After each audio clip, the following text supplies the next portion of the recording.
5ই March Agartala Sukanta academy অডিটোরিয়ামে অনুষ্ঠিত হয় ডক্টর বি.আর. আম্বেদকর মেধা পুরস্কার প্রদান অনুষ্ঠান।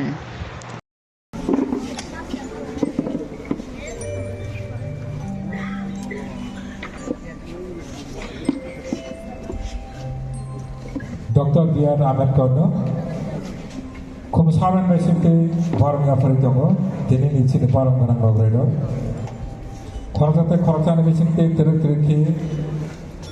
Dr. এসসি ওয়েলফেয়ার ডিপার্টমেন্টের পক্ষ থেকে বিশেষ করে মাধ্যমিক উচ্চ মাধ্যমিক বা অন্যান্য পরীক্ষায় যারা 60% মার্ক নিয়ে পাশ করে তাদেরকে প্রতি বছর আমরা ডক্টর বি.আর.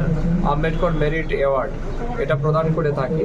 তো এই প্রোগ্রামটা আজকে আমরা এখানে করছি। আমরা চাই আমাদের যারা এসসি স্টুডেন্টস আছে তাদেরকে সম্মানিত করতে, তার সাথে সাথে তাদেরকে আরও হায়ার এডুকেশনের জন্য মোটিভেট করতে। তো এই উদ্দেশ্য নিয়ে আমরা প্রোগ্রাম আয়োজন করেছি। আমার বিশ্বাস এই প্রোগ্রাম ফলে বা বিশেষ করে যারা অ্যাওয়ার্ড পাবেন তারা কিন্তু আরও বেশি ইন্সপিরেশন পাবে, আরও বেশি মোটিভেশন পাবে, যাতে পরবর্তী ক্লাসে তারা আরও ভালো রেজাল্ট করতে পারে।